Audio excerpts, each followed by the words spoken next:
Folks, you asked for this. More than a dozen of you sent me a video talking about the M2 money supply falling 3.94%, echoing a call for Great Depression 2.0.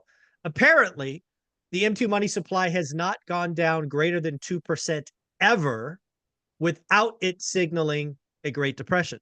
So it's now down 3.94%. Is a Great Depression around the corner? We're going to talk to a 10-year Wall Street veteran, Taylor from LifeGoal Investments. How you doing, buddy? Great Depression 2.0. Good. Here it comes. Watch out. Get your bunkers ready. Yeah, it is interesting. If there is, if you went throughout history and you followed the supply of money, just how much money is being injected into the economy and turning over in the economy, it is one of the greatest forecasters as to where the market goes, where the economy goes, et cetera. If it was one thing and you were looking at it in a silo, not the worst thing to choose, honestly. Yeah, it's not bad. I don't agree with this call. And the reason I don't agree with it is we just had the most massive glut of stimulation we have ever seen by epic proportions that came through COVID. And so one of the things you can see is that the trend line, call it a 30-degree angle or whatever. I'm not good with angles, 12-degree angle. We're still well above the trend line of pre-COVID. So this kind of hiccup back downwards, although it might be the most meaningful ever, also the stimulus we just pumped into the economy is the most meaningful ever. So it's all about, okay. And I usually am a rate of change person. Rate of change is incredibly important. And that's what this is measuring. It's coming down, but it was so high and so inflated because of COVID that this is not a huge concern to me. Yeah, I think there's a couple of things. The first thing, especially with this metric, is we do got to zoom out. Right. So again, I'll just round it up. We're down 4% from the peak. I will agree that that statistic is absolutely accurate. But if you zoom out just a couple of years, you will realize that the M2 money supply is up 29%. Wait, what was that? 29% in just a couple of years. That is absurd amount of money supply.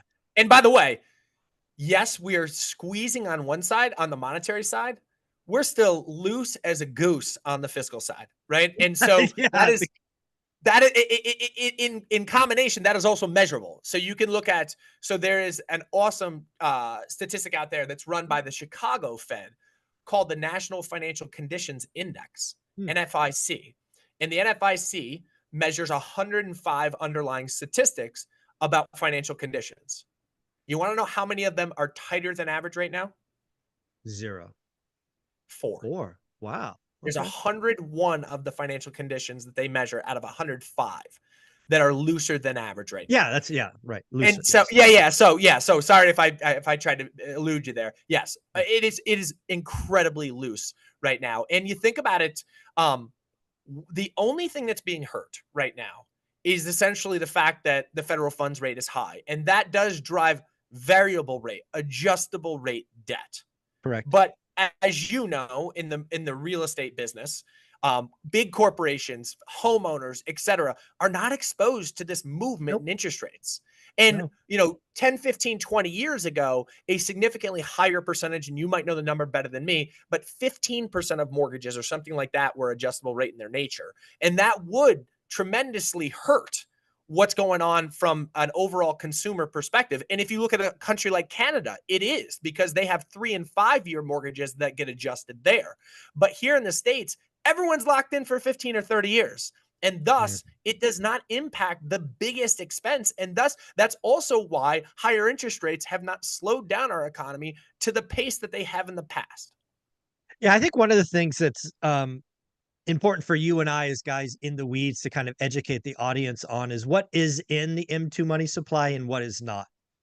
Yep. And the reason this is important, if you're going to acknowledge that the M2 money supply being down 4%, and you and I are both saying it's not an issue, I think we owe them why it's not an issue.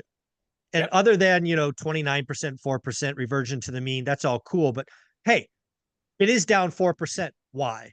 So I poked at this a little bit, and let's do this first. I'm going to list some things, and you're going to say whether or not it's in the M2 money supply. Sound cool? Ooh, little quiz. I like this. Let's do it. Cash. Yes. Savings and checking accounts. Yes. money market accounts. Yes. Different than M1, M2 it is. It is an M2. Yep. Stocks. No. Bingo. That is the thing that I don't think a lot of people realize. So let's talk about that right there, because I think that's what people are missing. About 6 or 9 months ago, because M2 money supply is measured on a quarterly basis, what was going on? You and I were talking about consumers putting money in money market accounts and earning 5%. Remember, Mhm. we were all Mhm. scared that a recession was coming, Mhm. right? So that was 9 months ago. 6 months ago, you and I were having conversations about trillions or billions or whatever it was of money, dry powder. Remember that? We have dry powder on the sidelines. Yep. So what has happened over the last quarter? Well, we've got the stock market at all-time highs, right? So what's happening is we are seeing money race off the sidelines and be put to work. So all we're seeing, folks, is people be less scared, take money out of money markets, out of savings, and put it into the stock market. That is what has happened because the Roaring Kitty's consumer. got GameStop up 100% again today.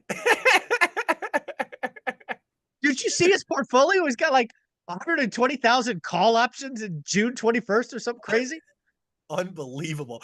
Something like 100 million notional value in GameStop. Like, what is going on? But that's the point, is like there are some animal spirits that are out and Exactly. about now. And animal spirits in the stock market, to your point, don't get accounted for in M2. And I think I saw Bitcoin today was back over 70,000. Let me check that. Bitcoin's pumping too. Oh, almost. So it's just under 70,000 right now. But yeah, again, it's there's money out there, folks. There's money on the sidelines. And guess what? It's coming out of M2 into M3. So yes, M2 is down 4%, but from where I sit, it's like no kidding, it's down. It's There's a dry lot of powder going to work. there's a lot of different data points that you can look at. So one of the biggest things that you can look at is credit spreads. So credit spreads are, if I'm a company and I'm going to go out and issue debt, the spread is, okay, here's what the comparable treasury is at. So if I'm issuing debt for 10 years, treasury's at 4.4, 4.5, wherever it is. Then the spread is how much I am forced to pay on top of that, because that's your risk-free rate. So if I'm a high quality company, investment grade corporations, they're going to pay 100 basis points, 1% over.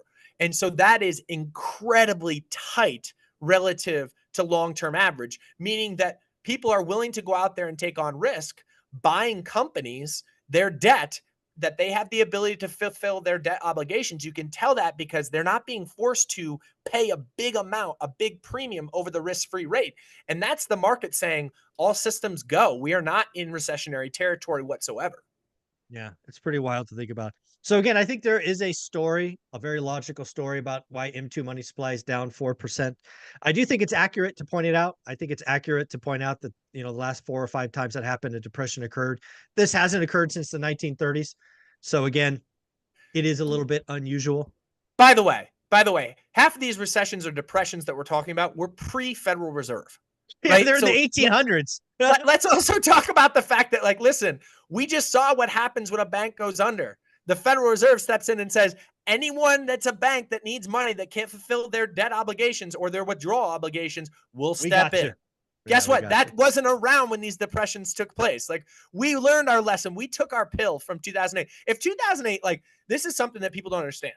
In 2008, I'm not saying a nasty recession wouldn't have presented itself, but if the regulators allowed Bear Stearns and Lehman Brothers to come together, that would have looked incredibly, Very incredibly different. different. You would not Very. have had the systemic kind of problems where we thought we didn't know the security of our banking system at large.